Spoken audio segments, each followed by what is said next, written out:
우리 지역 국회의원들의 활동 소식을 전해드리는 국회는 지금입니다.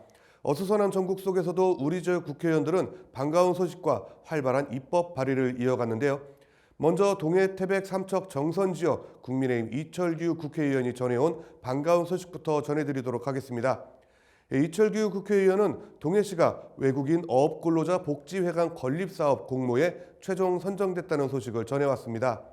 해양수산부의 외국인 어업근로자 복지회관 건립사업은 외국인 어업근로자의 생활환경 개선과 외국 인력의 어촌 이탈 방지를 돕기 위해 추진되는 사업입니다.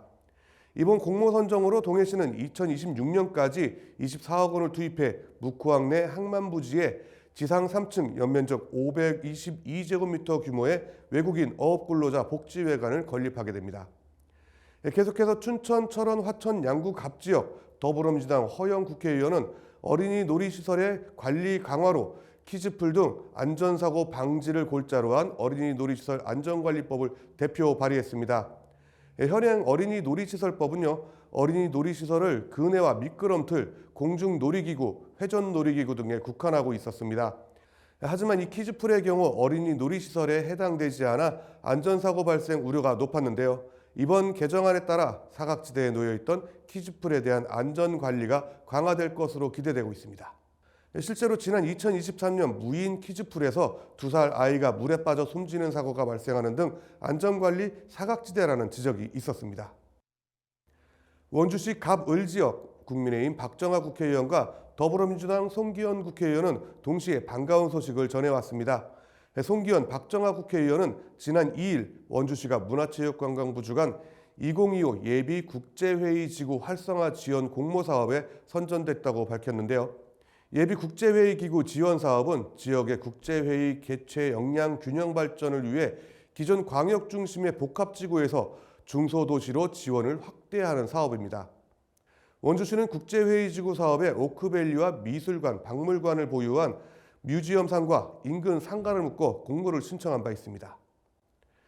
속초, 인제, 고성, 양양지역 국민의힘 이양수 국회의원은 수협의 유통부문 전문성 강화를 골자로 대표 발의한 수산업협동조합법 일부 개정 법률안이 2일 국회 본회의를 통과했다는 소식을 전해왔습니다. 현행법에서는 수협중앙회의 상임이사 1명이 경제사업 및 자회사 업무를 담당하고 있어 업무 범위가 넓다는 지적이 있었습니다. 이양수 의원은 지난해 11월 상임이사제를 집행간부제로 전환해 유통부문 전문성을 강화할 수 있도록 수산업협동조합법 일부 개정 법률안을 대표 발의했습니다. 끝으로 홍천, 횡성, 영월, 평창 지역 국민의힘 유상범 국회의원이 전해온 소식입니다. 유상범 국회의원은 임금체불의 신속한 해결을 위해 소송 촉진 등에 관한 특례법 일부 개정 법률안을 대표 발의했습니다. 이 개정안은 형사재판에서 사업주의 유죄가 인정될 경우 같은 재판에서 민사상 손해배상까지 함께 명령할 수 있는 배상명령 제도를 임금체불 사건에도 확대 적용하는 내용을 담고 있습니다. 개정안이 통과되면 임금이나 퇴직금 등의 체불로 사업주가 형사처벌을 받는 경우 같은 재판에서 체불금은 물론 손해배상금 지급까지 함께 결정할 수 있게 됩니다. 유상범 의원은 구제 절차의 간소화로 근로자가 신속히 임금을 돌려받을 수 있도록 개정안 통과에 힘쓰겠다고 밝혔습니다. 지난해 기준 체불임금은 2조 448억 원으로 사상 최대치를 기록했고 피해 근로자 수만 해도 28만 3천여 명에 달하는 것으로 집계됐습니다. 지금까지 국회는 지금이었습니다.